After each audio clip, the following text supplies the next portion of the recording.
Stasis, normalcy, continuity. All words that the fine folks of Oklahoma would love to hear sweeping down the plains of their basketball lives. But in the build-up to the 2019-20 NBA season, some different words are in the air. Words like changeover, transition, retool. Retooling, I'll retool you! These words linger instead, leaving the Thunder fan base unsure of where they are and what they're doing. When Portland thrusted the dagger into the heart of the OKC Thunder, it was more than just a playoff exit. It was the end of an era. Breaking up is hard to do, but will this upcoming season do anything to ease the pain? Would they be stupid to be optimistic? No, I don't think so. Yes, Russell Westbrook is really gone, and very few reminders of his regime remain. Steven Adams is still around, who's still effective but narrow in his specialized approach. Dennis Schroeder, Terrence Ferguson, and Nerlens Noel are here too, each of whom are reasonably productive but still largely unproven as consistent rotation-level NBA players. But those elements alone likely don't have Thunder fans jumping up and down on their beds, and it's possible that none of these players are in the team's future plans. Will things ever be good again? Was that as good as it's gonna get? For perspective, it bears repeating just how incredible the initial salvo of this organization was. In their first 11 seasons in OKC, the team had only one losing record, and that was in 2009.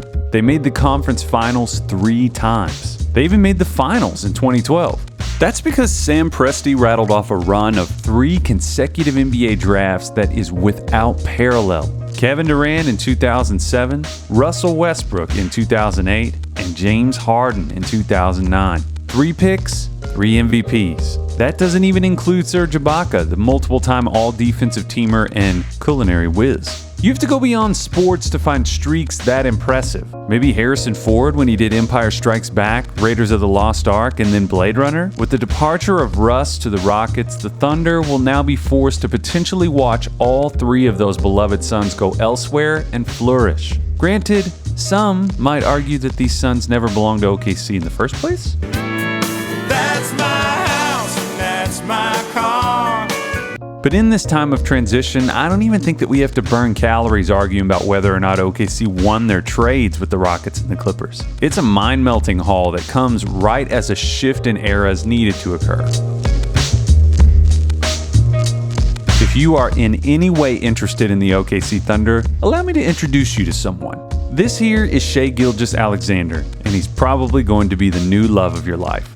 I know that it'll be hard to perfectly fill that rust-shaped hole in your heart, but I feel confident that you're going to come to savor the vibe and the dogged work ethic of this smiley Canadian. It lacked the flash of his classmates, but year 1 was great for SGA. When you consider that he started 73 of 82 games on a competent playoff team. He averaged 10.8 points per game, 3.3 assists, and 1.2 steals. He also shot 36.7% from 3.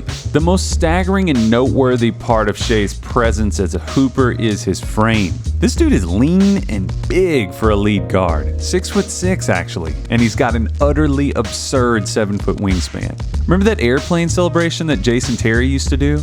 If Shai were ever to adopt that celebration, I seriously worry that he might actually take flight. Gilgeous-Alexander is a slippery downhill scorer and a blossoming shooter, but in this era where live dribble shooters and playmakers keep coaches awake at night, this young man could become a truly unique type of defensive terror. His lankiness and his flexibility make him a pain in the ass to screen. If you don't make solid contact with his hip, it's no problem for him to contort and slither around screeners, where those gigantic arms can reach out and really bother shooters that are expecting to get daylight. He alters your first preference. Among rookie guards, no player contested as many shots as Shai Gilgeous-Alexander. Offensively, Shai isn't a blindingly quick twitch athlete, but he's a very good one, and positionally he's crafty about working his way into his spots. He almost looks like a piece of clay on a spinning pottery wheel when he's turning the corner in a pick and roll. That wingspan allows him to keep the ball low and low and away is exactly how you sneak between the seams of a defense.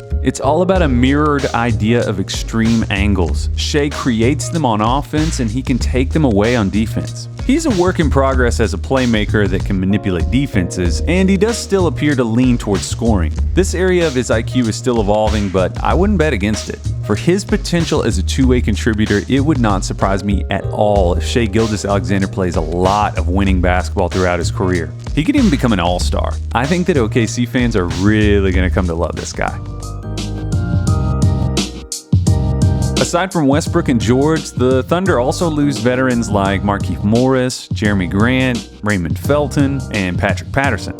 From their playoff roster, altogether they're replacing 69 of their 105.8 points per game, over half of their rebounding, and most of their assists from 2018-19. So where's that going to come from? Aside from Gilgeous-Alexander, the two most capable producers are Chris Paul and Danilo Gallinari. Sure, he could and should make a great mentor for Shai, but for Chris Paul, this is likely not going to be an extended stay. Even though this isn't exactly starting from scratch, Paul's basketball clock and ridiculous contract are growing louder and louder by the moment.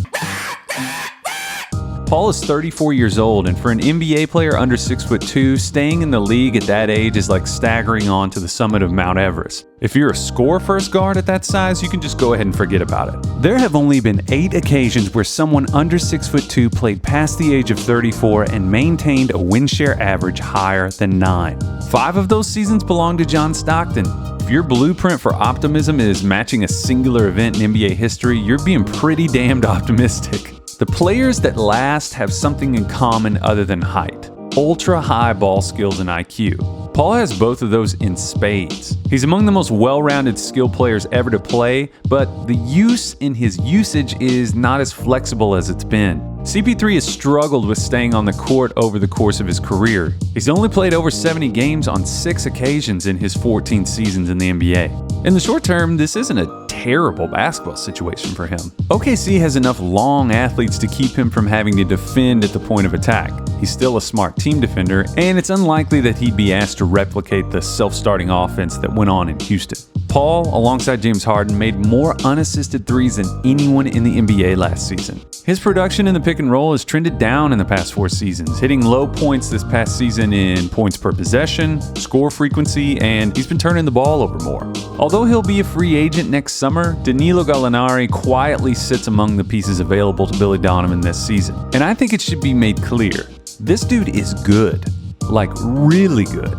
The 2018-19 season was a return to form for Gallinari, and he was one of the best non-All-Stars in the NBA. He racked up averages of 19.8 points per game, shot 43% from 3 on a high volume of shots, pulled in 6.1 total rebounds and 2.6 assists. He was also 90% from the line, netting a true shooting percentage of 63%. Gallinari is known as a catch-and-shoot guy, and there's truth to that. Only 15.5% of his threes in 2018-19 were self-created, and he's in the 91st percentile of the NBA on those play types. But he provides doses of other offensive wrinkles that make him an overall fantastic offensive player. In their first-round series against the Warriors, Gallinari's shift to the 5 spot was a real sight to behold, and if not for an otherworldly performance from Kevin Durant, the Clippers might have rattled off even more wins. He might not be able to carry a heavy load in each area, but Gallinari's offensive flexibility gives you options, which begs the question, will Billy Donovan actually use them?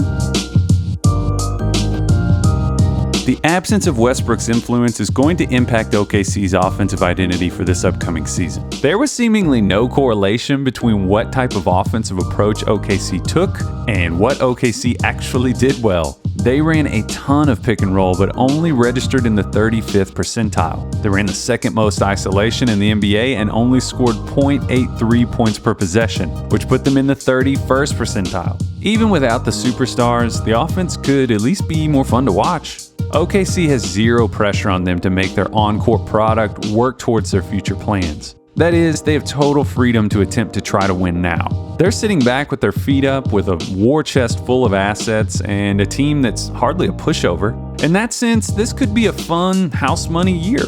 It could also be a middling shoulder shrug. I don't expect them to fall off of a cliff, but I do expect them to take a step back. to the tune of 41 wins and sitting just outside the playoffs. Let me know if you agree.